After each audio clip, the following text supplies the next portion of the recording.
see what happens here. You are live. Let's verify over here. Okay. What's going on here? Make sure, give people time, because there's going to be ads. So. We introduce ourselves while we're at it. Yeah, so go ahead and start it out. Yeah. It's our first live stream on the page. So go ahead. Oh, it's already starting. It's already on. All right. Well, I'm Scott Peake. And I'm Jordan Hall. I do all the editing and running of the Scott Peake weather page. And I grabbed the video and... We both get video. Yeah.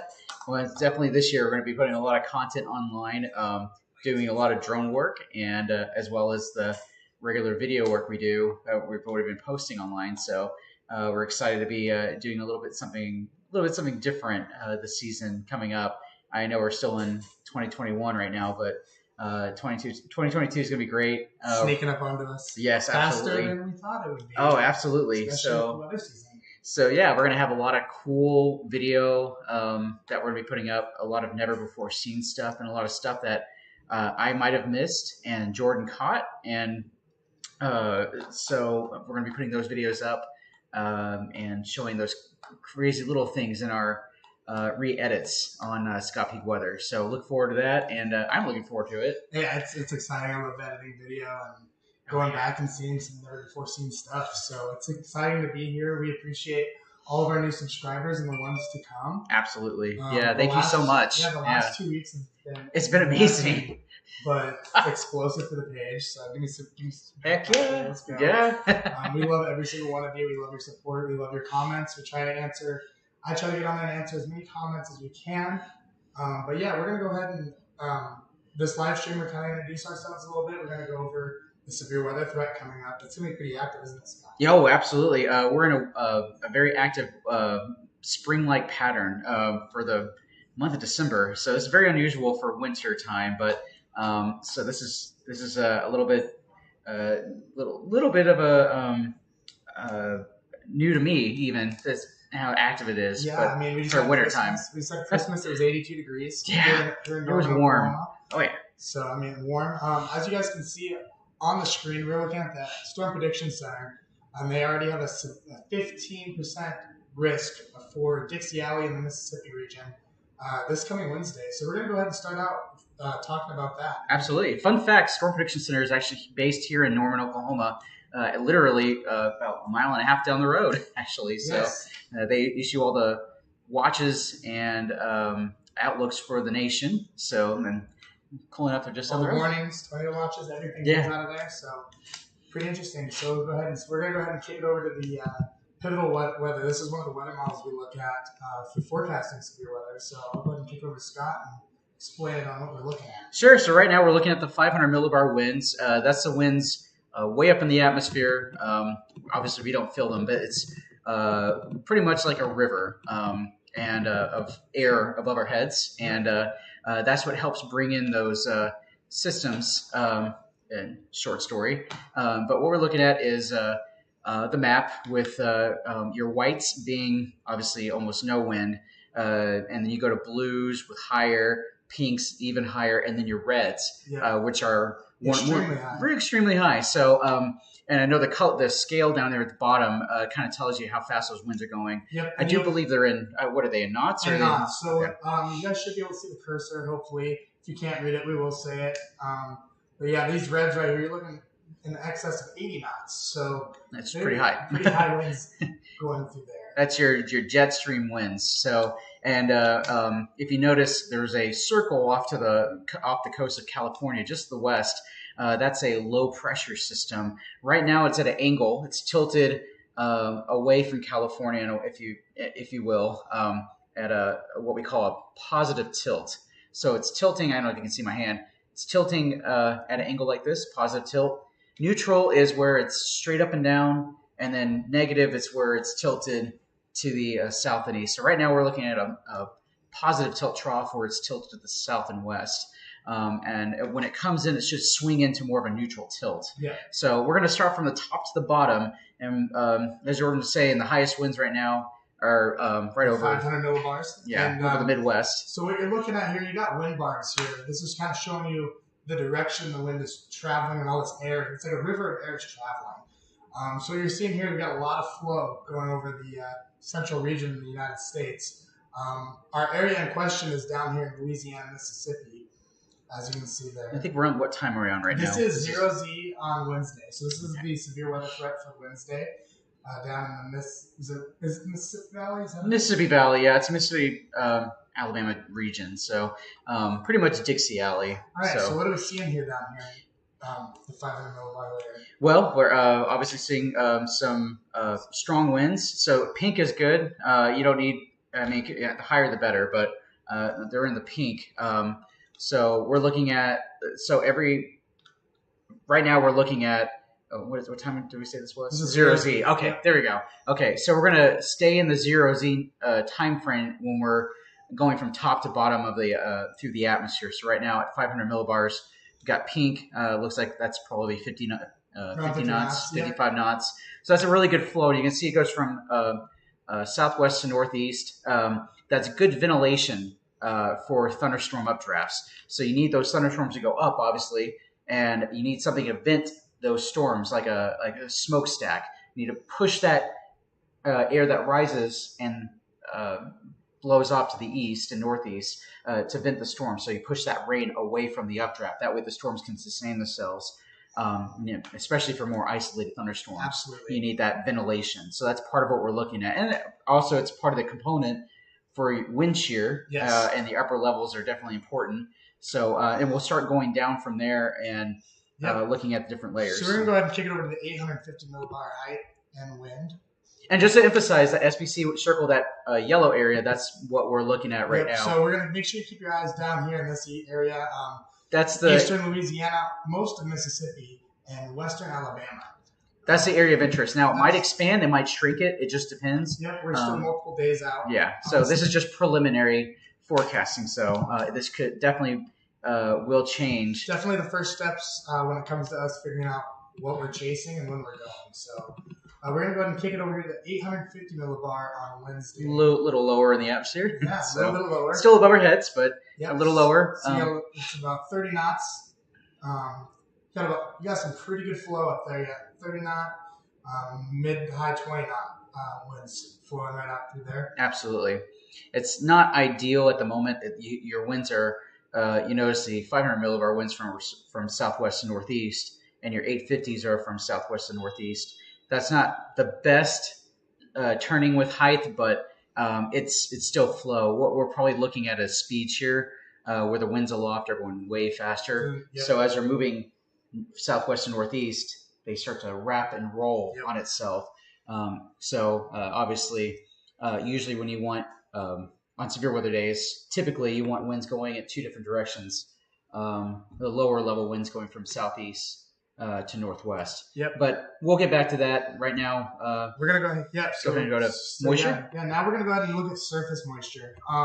This is pretty important because in severe weather, especially tornadoes, you want to have some good moisture and you want to have backing winds. Absolutely. That's one of the most important things when it comes to severe weather, especially tornadoes. If you get a good tornado, you're going to want some backing winds and good moisture. And then down by the Gulf of Mexico, we definitely have it this time of year. So on this map you're looking at right now, you're looking at the dew point wind bars. Obviously down here in this region, we're looking at 66 dew points. That's juicy.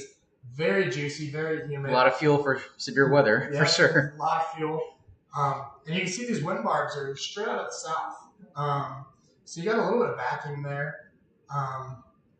So that's a inclined sign of there might be some severe weather that comes. It's even deeper moisture down right at the Gulf of Mexico, right off the coast. We're looking at 70 dew points, which, mind you, we will talk about here in a little bit, as we might even have a little bit worse severe potential closer to New Year's Day, and maybe even a little bit after New Year's. So this might just be the start of the next week and a half of severe weather. So make sure to keep that in mind. Is there anything you want to add to this? Yeah, so notice how the winds are coming due south, and that's pretty good for your backing winds at the surface. So obviously, I think the models might be underdoing the moisture. That 70-degree dew points might actually make it inland a little bit, so we might actually be looking at higher dew points as we get closer to the event, or it could be lower. But like I said, we're just looking at computer models right now, so things could change from between now and the event. But from what we're looking at right now, this is what the latest model is showing as of 5 o'clock this afternoon. So, but you can see there's a cold front coming in from the west here. It looks like it's going east. But our main area of interest is right around Mississippi, central Mississippi, and then western Alabama as of right now. Obviously, SBC has that area outlooked, and things will change. If the warm sector can move further north, then they'll probably broaden that risk area and maybe even put an enhanced in there. We don't know yet, but it's possible. So definitely be weather aware. We're going to try to go ahead and start doing more lives with you guys on forecasting. So next up, what should we take a look at next to really start getting? I'd say look at instability. That's another ingredient for severe weather. I know with people we're going to probably look at the instability there. You can go ahead and click on it. Yeah, absolutely. Yeah, it's right here. Side over here. Okay. Gotta find it on the side. I don't know where it's at. That's not sorry. Yeah, sorry about that. Oh, whoops. We should not. Sorry about that. It's under severe weather. Yeah, there we go. And look under instability. It's GFS too. Oh yeah, that's right. You might not see it on the GFS. Yeah, probably not.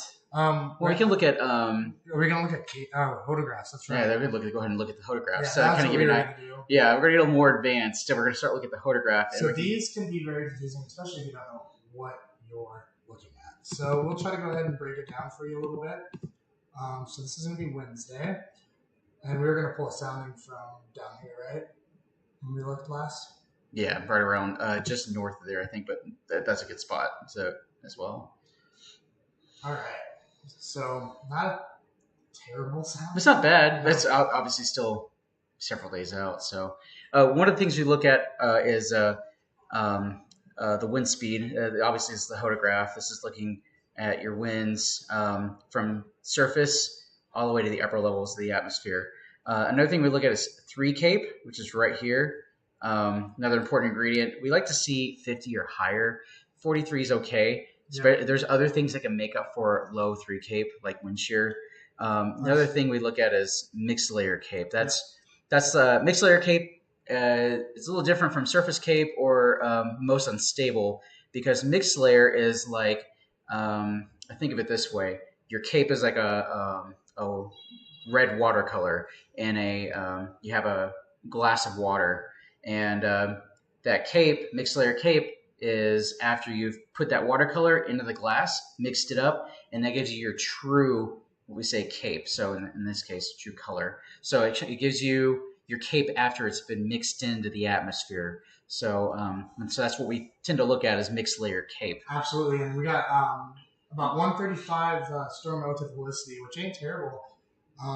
That's another thing to look at. Now down here at the bottom of the wind bars here, you got a little bit of curvature there, which is showing a little bit of backing and twist in the atmosphere, which usually helps out when you're talking tornadoes. I do see we have a couple of questions coming in, so I'm going to ask, because you can get these answered too. Phoenix says, what's the most dangerous tornado? And if there's a tornado near your neighborhood, what would you do? What's the most, I'm guessing, most dangerous tornado? I would go with the EF scale, probably, is how I go. Oh, well, yeah, I mean, obviously, you won't know what kind of tornado it's going to be until it's already done the damage. But any tornado is dangerous. You definitely don't want to take it lightly. The best place to go if you're in a house is in the center part, usually center part, somewhere with no windows. If you have a basement, go in the basement. Basement's the best. Yes, but if you have like a staircase with a door, you can get underneath the staircase. That's the best place. If you have a restroom, bathroom, whatever, anywhere where the walls are close together, so they can take a better load or weight. Exactly. So usually you'll have piping that reinforces the walls, especially in the restrooms or bathrooms. So that's the safest place. Yeah. So if there's one near your neighborhood, I'd definitely take shelter. Yeah. Most dangerous tornadoes, it's going to be EF5. You won't know if it's an EF5 till after a damage survey. Yeah, obviously not. So any tornado is a dangerous tornado. Is a dangerous tornado. Yeah. Even if they're super thin, they could be violent. That's a big We've seen misconception. that. People think that big, fat, wide tornadoes are automatically an EF5 and the little skinny noodle is weak. That can be completely reversed. Yeah. So you never know until after the fact. We had another one said they just moved from Florida to Oklahoma. We're learning a lot about tornadoes. Welcome. And I see you're wearing an Okie shirt. Is that where we're from? So, yes, we were both in Norman. He's lived here forever. I moved here a month ago from Montana. Yes, yeah. We're here in Norman, Oklahoma.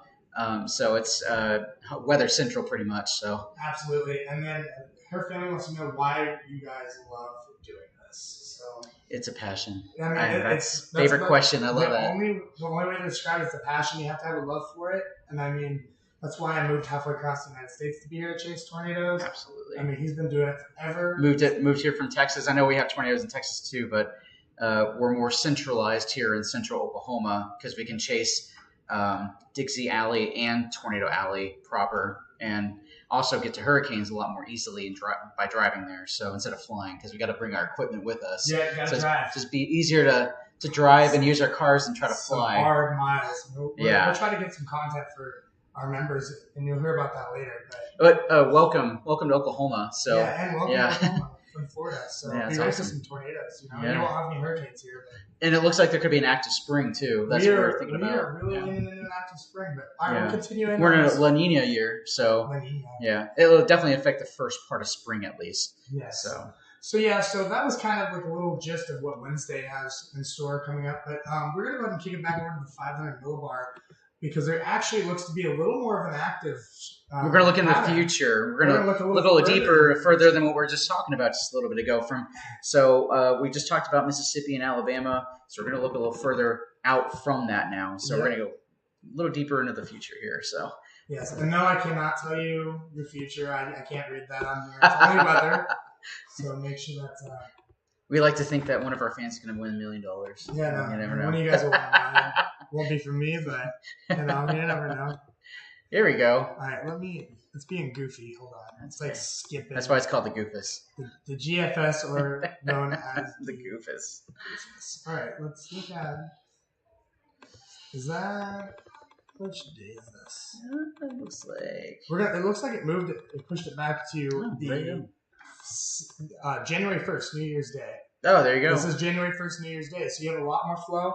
Yeah, especially over Arkansas. Look at that tilt you got going there. Yeah, it looks like Arkansas, northern Mississippi, western Tennessee again. Can we get to moisture? I'm kind of curious now. Yeah. This is the brand new GFS run, so we actually haven't really looked much at this. So you guys are right here with us in the seat looking at it at real time where we are. Do that run that they can see. Yeah, there you go. We'll run that run. Yeah, so that first front kind of comes in. And it doesn't really kill off. It doesn't push the moisture out into the Gulf. It actually sustains itself. There we go. Right. I'm gonna pause it at Saturn. There you go. Look at that warm front coming in. Holy. There's the other low. And then we're gonna stop it at 0Z. Or actually, we'll drop it. Stop it at 18 here. There you go. This is 18Z on New Year's Day. So, lots of moisture. I mean, you're getting cooling down here in the 70s in Louisiana. Yeah. You kind of got a lot of the same flow there, but there's a warm front. So. Yeah, that warm front kind of looks like it goes into Kentucky and southern Illinois there. So another system to watch. Like I said, this one's even further out. So this is a ways out. This could even change. You have to take this with a grain of salt. It's just the fact that it's being shown on the model. So now we're just looking for consistencies on that basis. Another thing to look at was I remember looking earlier that there might be that setup in the middle of the week in January here. Absolutely. I have not looked at it in the new run, so we're I'm just gonna click play and let this play through for you guys. And right now we're on Wednesday. Now it's Thursday. So this right here is New Year's Eve. This is just your 500 millibar winds. So it's our jet stream pretty much. We got tilt there for New Year's. Oh yeah, there you go. And then coming in, you can see this next system making its way in on the coast of California. This was something to keep an eye on according to the last GFS run.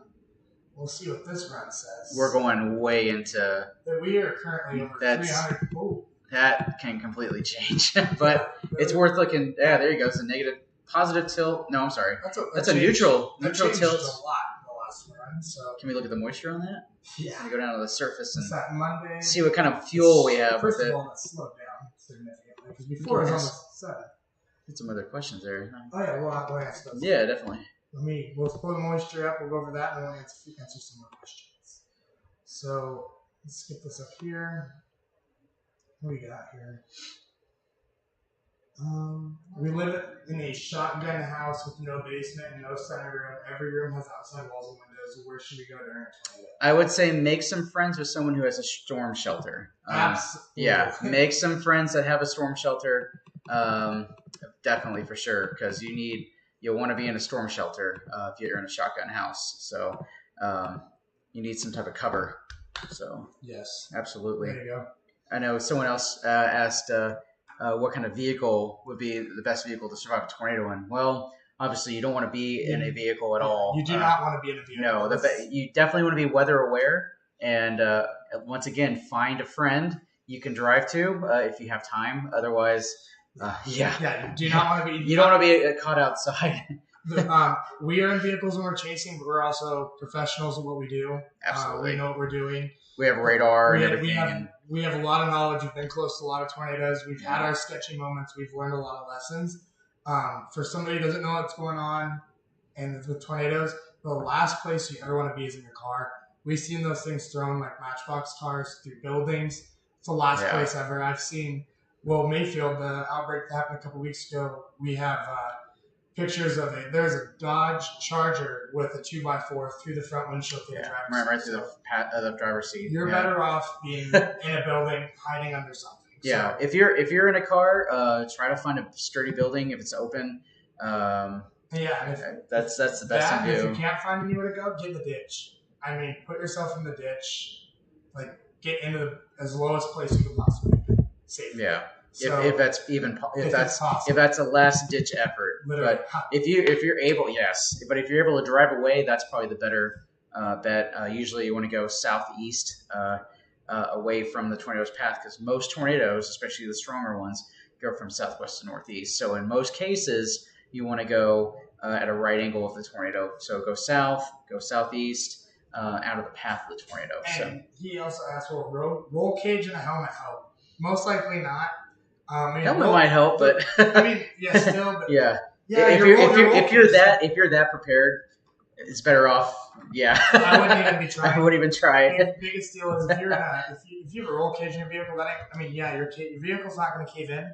But that's really not the biggest concern. Is you got flying debris that's coming through your windows. It's going to come right through your windshield. And it's going to hit you. That's the most dangerous part. Is the flying debris.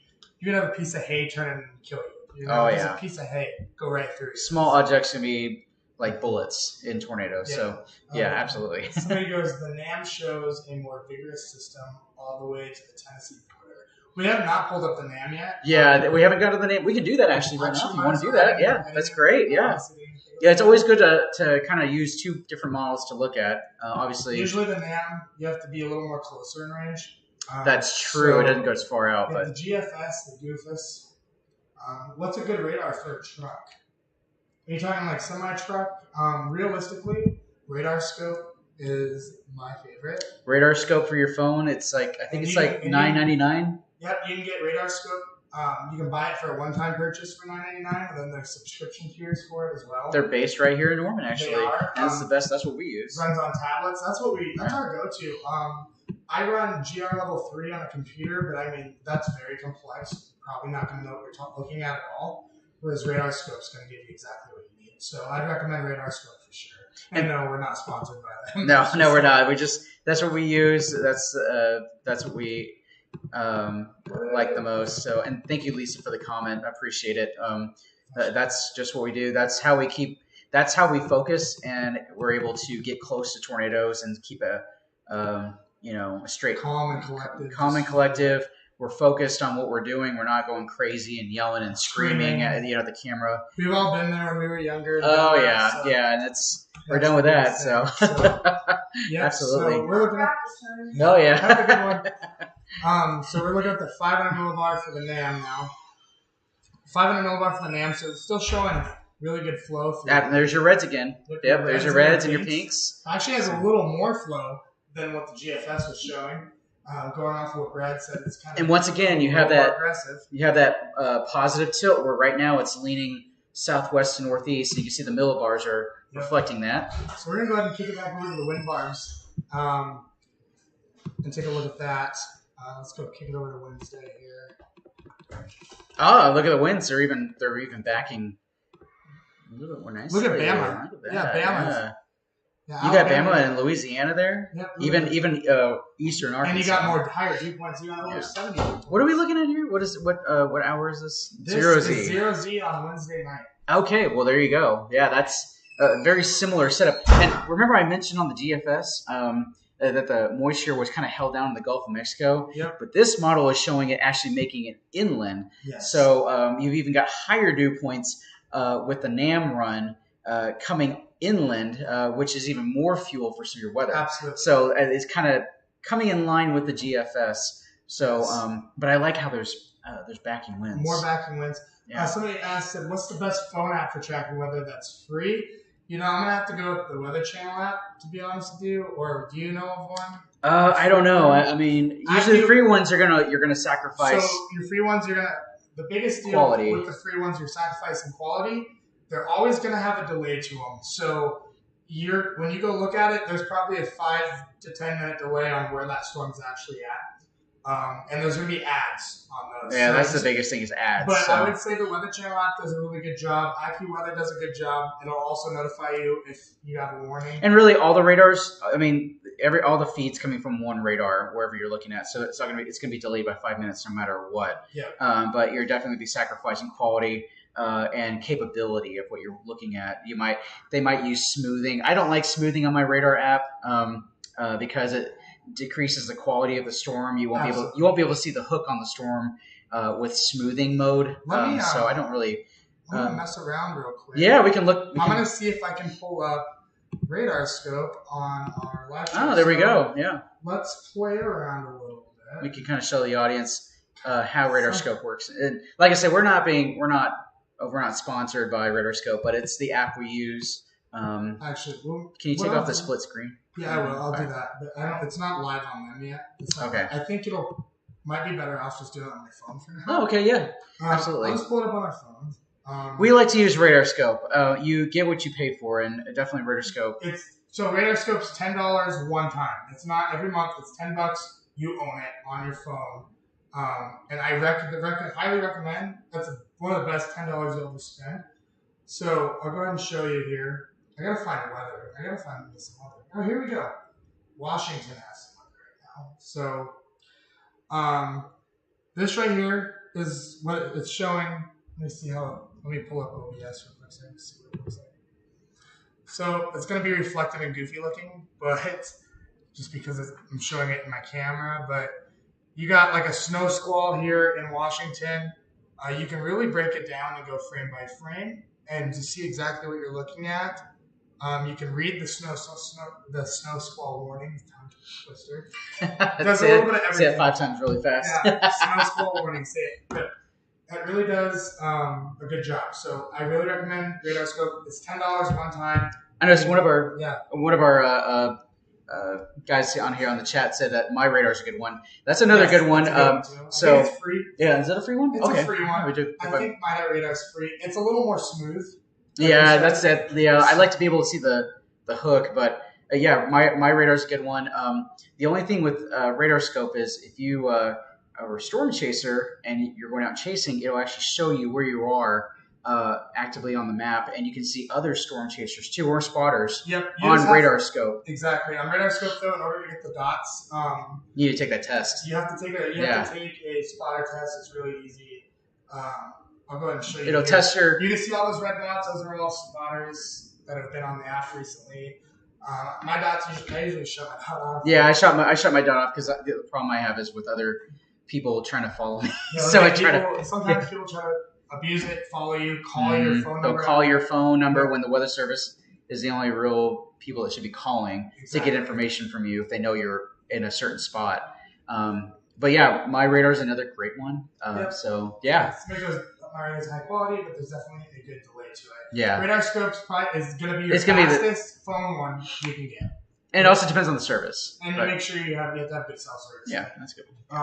Having been near Bowling Green, Kentucky tornado and having family with extensive damage, don't play around with tornadic storms. Yes, if you do not know what you're doing, I highly recommend not playing around with it.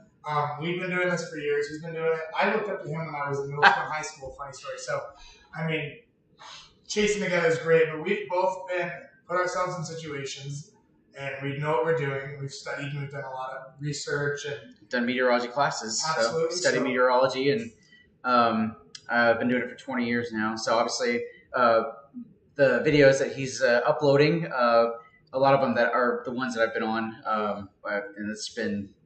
Yeah, just... we're about, I think here, 10 years since Joplin. Yeah, 10 years since Joplin. Been there for that. And like I said, all of the videos that I've uploaded, that we've uploaded, are ones that I was on. Every single one of them, actually. Yep. So every video on this page will be everything that he's got upcoming soon. We're going to be mixing both of our content together, which is going to actually be incredible. It's going to be incredible. I don't think anybody's ready for it, to be honest with you. We'll see. I bet there's some fans that are ready for it, so take it to the next level. Google reward money to burn. There you go. I'm in Southwest Washington. Most of the precipitation is north. Awesome to hear. Do you think the system on New Year's has the potential to be the same in magnitude as the last outbreaks? Honestly, can't tell the future right now, but can't tell you that. But all we can say, like he's gonna say, is you have to treat everyone like it can do, as if it can be bad. Yeah, stay weather aware is what we like to. Yes. The main thing. So a big deal. It's just too far out for us to forecast and to get into the mesoscale details. Yes. On Tuesday, to give you guys an idea, we're going to go live on Tuesday, the day before the event, and we're going to have so many different weather models we can look at that show us closer range that we can actually see potential where the storms are going to fire everything, and it breaks it down. Yeah, there'll be other models that are shorter range models that'll give us a lot more detail and a kind of pinpoint kind of where we're thinking in a general idea of where we might go. Exactly. So and where you should probably be weather aware. Now, once again, it's always great to tune into your local TV stations and your local weather service. No matter what region you're in the United States, there's a weather service office for your region. Make sure you stay tuned and stay weather aware, as we only do this in small increments throughout the week. So, yeah. To add into your comment, Ryan, about does it have the potential to be the same in magnitude? To give you an example, the Quad State tornado that happened 2 weeks ago went through Arkansas and Kentucky, that system did not look anywhere decent for tornadoes until the day of. Yeah, it didn't look at all. It wasn't. We left Norman at 11:30 in the morning to go chase that setup. I mean, it didn't look great. So, like I said, having an idea that severe weather could be coming, regardless of if it's tornadoes, straight line winds, or floods, is good to know, because that day is the day we figured out there's most likely going to be tornadoes. So absolutely. Sometimes you'll only know last minute. Sometimes you might know days in advance. So it's always good to pay attention. Yes.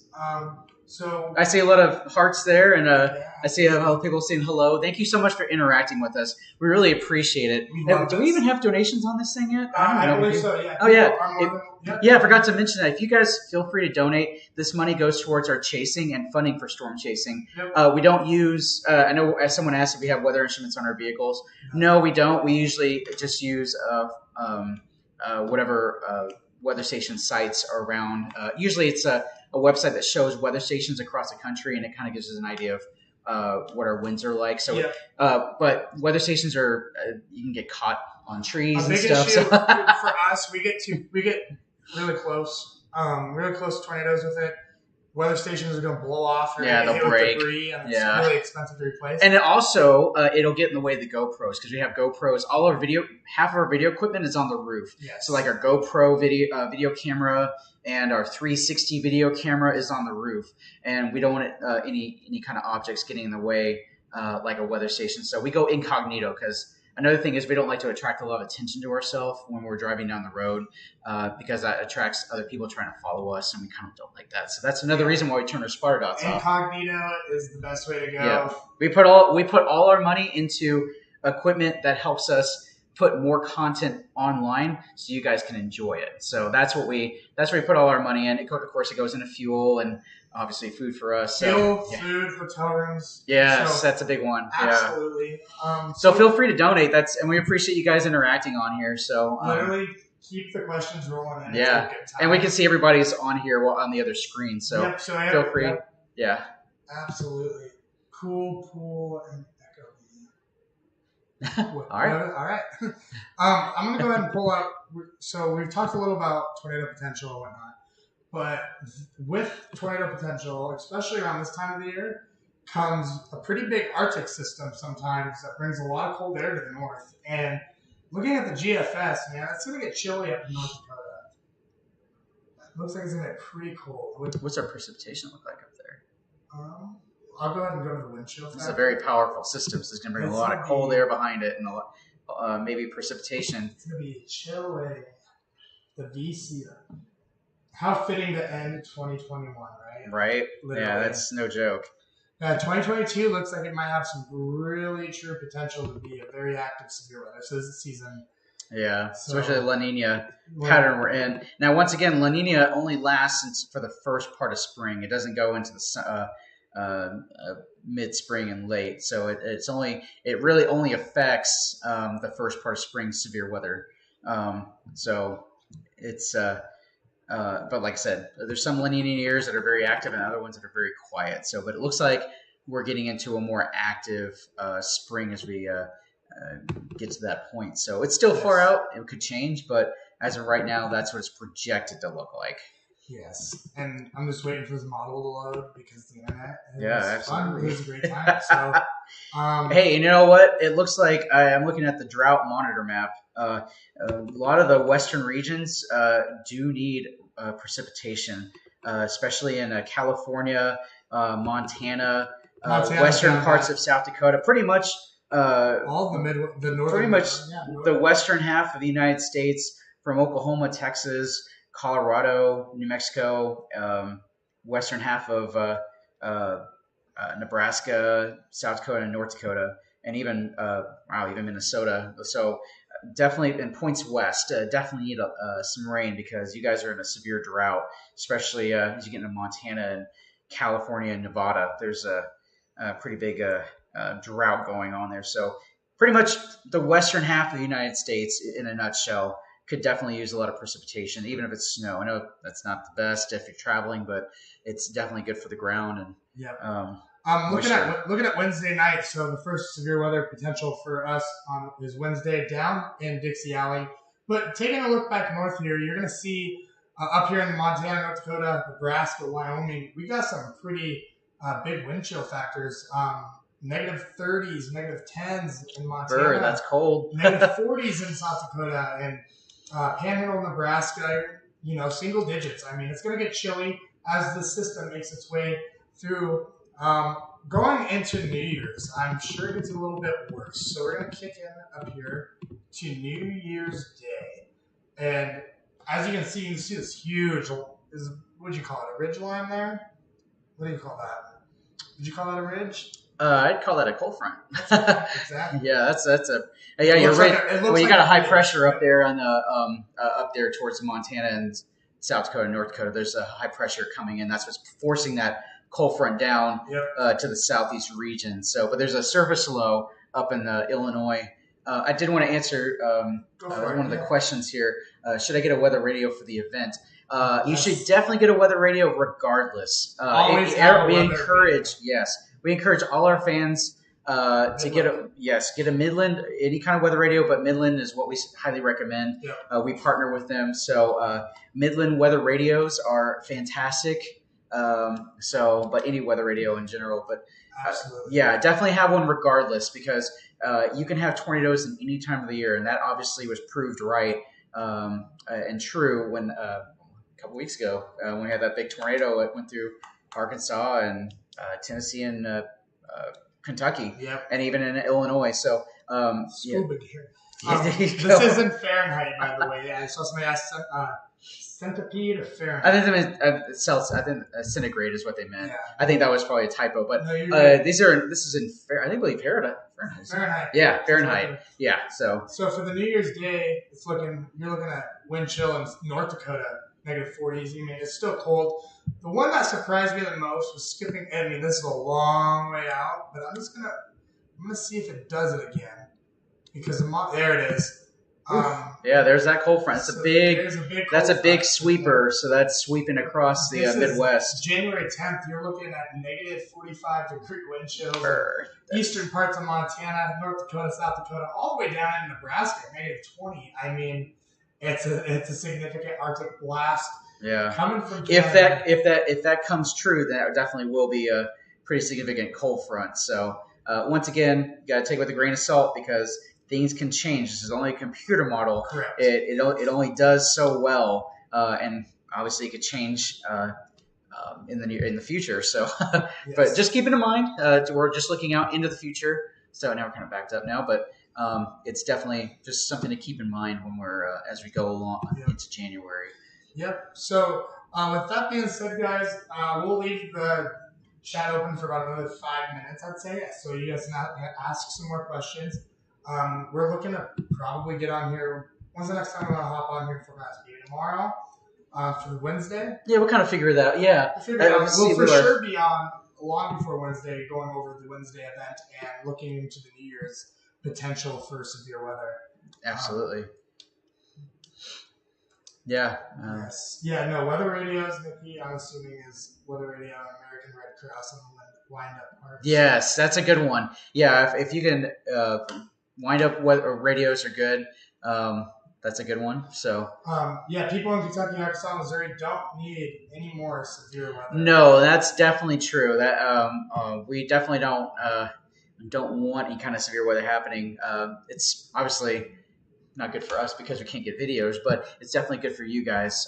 But if it does happen, obviously we can't stop the weather from happening. No. And as storm chasers, what we do is at least when we're out there, we report it to the Weather Service and to get the better make those warnings more accurate. Yep. But if it does happen, stay weather aware, and we'll be there. We'll be weather aware. We want you guys to be weather aware. Absolutely. That's your best defense with severe weather is to be weather aware. And the big thing is, I see a lot of comments on a lot of videos of did you stop at this house to help these people? Because you see a lot of videos from storm chasers where they film all this damage and you don't know what happens after. Right. To give you an idea, the Quad State outbreak that's still fresh in our minds from 2 weeks ago, we were the first two on the scene of that nursing home that night. In Monette, Arkansas. And we pulled lots of survivors out of there. So, but we don't. That's not on camera till after the fact when we can go in there and film. I mean. Yeah. We don't usually film the rescues because we're using both our hands to help. You're busy. You're too busy. You're filming rescues, so. I don't think, and in social media wouldn't allow it anyway. Social media, it doesn't matter if it's TikTok or YouTube. They're not going to allow showing rescues anyway because it could be too traumatic for people. It violates the community standard on social media. So we stray away from putting the rescues on there, but we do help a lot of people when we're out storm chasing, and so we're using our skills to help others. Yes. So that's definitely something we do. But I know a lot of people have asked me, do you actually help people? I'm like, oh yeah, definitely. We definitely do. So but we don't put it online. We don't try to pump it out to social media. Yeah, because they won't allow it. Like I said, it's against their community standards. That, and it's just there's no point in pumping that stuff out to social media. You're just there to help. We like to entertain our subscribers and with tornado videos and videos, the best video you can find online. And like I said, we're going to be putting more videos on. There's a lot more wild stuff on there. So, absolutely. Yeah, absolutely. And once again, we just want to take the time to say thank you and thank you to our donators. People have donated money to us. Like I said, it helps us with storm chasing. If it's gas, hotels, food, and better equipment, so we can better film tornadoes and put it online. So I do have an announcement for you guys. Starting in January, you don't have a set date yet, we will actually have memberships for the page. Oh, good one. Yes, definitely. So, Yeah, tell them more about that. So we're gonna have 3 tiers of memberships. Tier 1 is gonna have you're gonna be prioritized on the comments for questions. Tier 2, you're gonna have early access to our new released videos. Absolutely. So before they get aired for everybody, you guys will have the first access to it, and you'll be a part of live streams as well. And the last one, you get all of that included, but you get members only videos, members only live streams where we can break things down, talk to you guys more, and really break into where our target area is, and just some behind the scenes to everything. Interior GoPro video during the chase, you get to see the behind the scenes of everything on what it takes just to get the shots that we're getting. Because getting the shots is great, but everything leading up to it is the real fun and the real story. So we appreciate everybody who ends up subscribing to that and joining that. If you can't, we still plan on doing some live streams for everybody on the page and providing good content. So yeah, we appreciate all of it. Absolutely. Now, we won't live stream our storm chases just because we're really busy doing a lot of work in the other video equipment. So we need to be able to focus on our chase. But as for right now, we won't be live streaming on here. We're looking for a way to we're looking for ways to see if we can live stream through our broker. Through Severe Studios, our broker. Who's our broker? Yep. Who sells our videos for us. Sells all our videos for us. See if we can live stream through him and have it redirected to our YouTube. That is something we're going to be having to talk about in the next week. So we're looking forward to that. But as I said, guys, this is the start of the YouTube channel. It's brand new. It's new to life, and it's blowing up thanks to you guys. Yeah, thank you so much to subscribers. And if you haven't subscribed yet, please do. So there's a button down there. You can press to subscribe. Subscribe, check us out. We have a lot of tornado videos from the past that we're going to still be uploading. We have so many videos. Oh my gosh. And they're so good too, so you don't want to miss out. Obviously, Jordan's doing all the editing. He's color grading everything and making everything look good. And he's pointing things out from those videos that I might have missed. And but we'll be able to present to our audience so you guys can be able to see it and enjoy it. And, because that's what we want. We want to entertain you guys and bring you the best tornado videos out there. So yes, that's the plan. So with that being said, guys, we appreciate you coming on tonight. We're going to go ahead and hop off this. But again, thank you guys for subscribing. Somebody said a live stream would be pretty neat to see. Yes, we already do live stream. We live stream our storm chases. We do live stream our storm chases. There's no audio. It's on severestudios.com. Under live storm chasing. Under live storm chasing. We do hurricanes as well. Yes. But we're going to try to find a way to implement it into YouTube, especially in 2022. But that is still to come. Like I said, this page is brand new. So thank you all, and we're going to go ahead and hop off. We should be back tomorrow, but if you don't see us tomorrow, for sure on Tuesday. So thanks again. My name is Jordan Hall, and this is Scott Peake. And once again, thank you so much for everybody that's tuned in tonight, and we look forward to talking to you again. Sweet.